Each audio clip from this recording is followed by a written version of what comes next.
Halo semuanya, selamat datang di sesi bedah materi kita. Hari ini kita bakal ngelakuin sesuatu yang seru banget. Kita mau membongkar sebuah karya seni yang sering banget kita nikmati, tapi mungkin jarang kita perhatikan strukturnya. Yap, cerita pendek atau cerpen. Coba bayangin sesi ini kayak ngelihat cetak biru sebuah rumah. Kita bakal lihat gimana sih sebuah cerita itu dibangun dari nol, bata demi bata, dan kenapa struktur ini bisa punya efek yang luar biasa ke pikiran kita. Yuk langsung aja kita mulai. Nah, ini dia rute perjalanan kita kali ini. Kita mulai dari apa sih sebenarnya cerpen itu, terus kita masuk ke anatomi bangunannya atau unsur intrinsiknya, kenalan sama tokoh dan sudut pandangnya, ngintip faktor lingkungan alias unsur ekstrinsik, dan terakhir kita bakal cari tahu kenapa sih kita repot-repot baca cerpen. Oke, kita masuk ke bagian pertama, hakikat dari sebuah cerita pendek, sebuah dunia utuh dalam satu genggaman. Ada sebuah keajaiban unik dari cerpen. Poin pentingnya di sini adalah cerpen itu nggak sekedar cerita yang pendek. Nggak gitu. Cerpen itu luar biasa fokus dan efisien. Kalau novel itu kan bisa kemana-mana ya subplotnya. Nah, cerpen ini cuma fokus di satu peristiwa atau satu tema utama aja. Tujuannya apa? Supaya kamu sebagai pembaca, bisa dapat pengalaman yang benar-benar intens dalam hitungan ratusan atau beberapa ribu kata saja. Sesuatu yang dirancang buat dihabiskan dalam satu kali duduk santai. Ada satu paradoks menarik nih, yang dirangkum dengan sangat pas oleh seorang akademisi bernama Short di tahun 1998. Beliau bilang, ruang yang terbatas itu justru yang memungkinkan eksplorasi mendalam. Keren kan?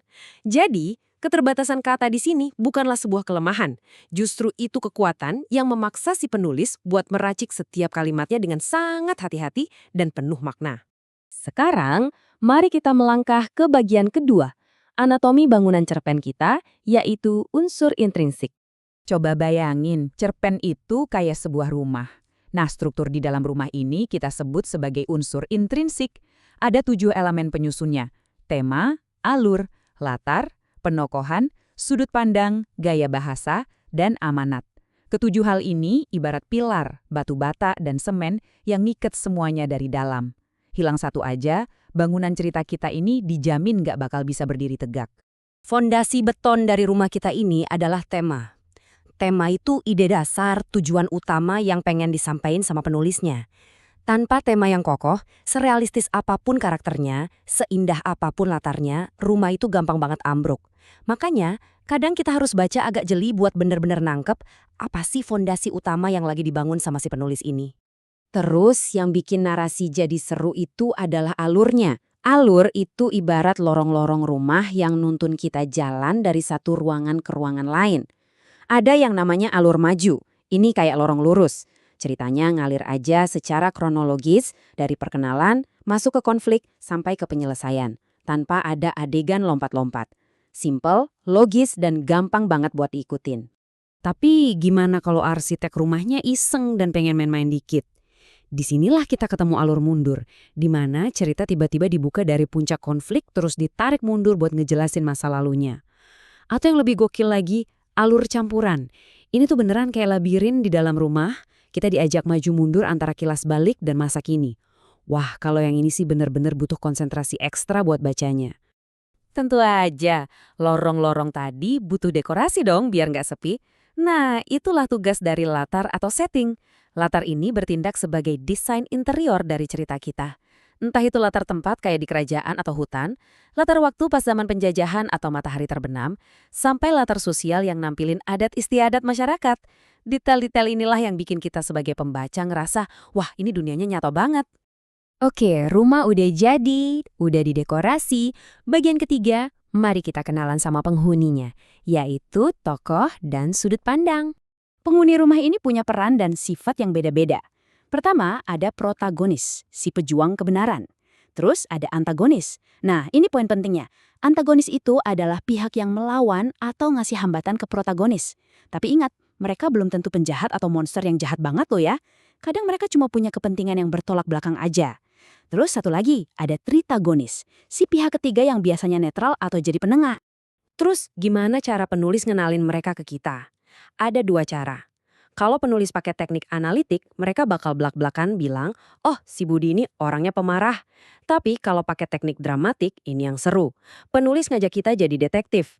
Sifat karakter disembunyiin lewat cara dia ngomong, cara dia berpakaian, atau dari omongan tokoh lain tentang dia. Kita yang harus nyari tahu dan nyimpulin sendiri sifat aslinya. Lanjut ke sudut pandang. Lewat mata siapa sih kita ngelihat isi rumah ini? Menurut Stanton, ada 4 cara penceritaan. Bisa dari orang pertama utama pakai kata aku, atau orang pertama sampingan yang cuma jadi pengamat aja. Terus, bisa juga pakai orang ketiga dengan kata dia. Nah, orang ketiga ini bisa terbatas, jadi kita cuma tahu isi kepala satu orang aja atau serba tahu, di mana si penulis ini udah kayak Tuhan yang tahu pikiran dan perasaan semua orang yang ada di ruangan itu. Sebagai penutup unsur intrinsik, kemampuan penulis ngeracik gaya bahasa itu yang bakal nyiptain mood atau atmosfer cerita. Mood inilah yang pelan-pelan bakal nuntun kita buat nemuin amanat. Amanat itu semacam pesan moral rahasia yang diselipin di dalam rumah ini. Dan pastinya selalu nyambung lagi ke fondasi awal kita tadi, yaitu tema. Mantap! Sekarang kita masuk ke bagian 4, faktor lingkungan atau unsur ekstrinsik. Yuk, kita coba keluar sebentar dari rumah cerita ini. Kita harus ingat, sebuah cerita itu nggak pernah lahir di ruang hampa. Selalu ada faktor dari luar, latar belakang masyarakat kayak kondisi politik, ekonomi, atau ideologi saat cerita itu ditulis, itu ngaruh banget. Ditambah lagi sama psikologi atau latar belakang si penulisnya sendiri. Ibaratnya, cuaca dan kondisi lingkungan di sekitar rumah lah yang pada akhirnya ikut ngebentuk desain akhir dari cerita yang kita baca. Dan akhirnya kita sampai di bagian 5. Mengapa sih kita repot-repot baca cerpen? Kita udah ngebedah bangunannya, tapi buat apa? Apa untungnya buat kita? Jujur aja, baca cerpen itu jauh lebih dari sekedar nyari hiburan. Ini tuh beneran olahraga otak yang aktif. Saat baca, kita lagi nambah kosakata baru, melenturkan otot imajinasi, ngelatih daya ingat buat ngikutin alur yang belibet, dan pastinya ngelatih cara berpikir kritis kita saat nebak-nebak gimana konflik ini bakal selesai.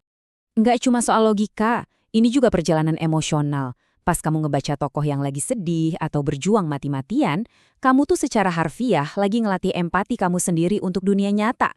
Dinamika antar karakter di cerpen itu ngasih kita simulasi sosial yang aman, plus kalau kamu bahas cerita keren ini sama teman, itu bakal nyiptain momen koneksi manusia yang sangat berharga.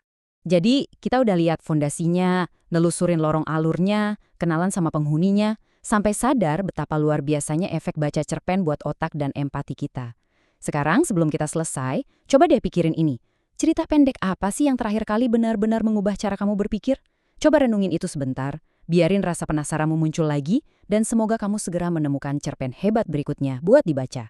Terima kasih udah ngikutin sesi bedah materi kali ini, dan teruslah belajar.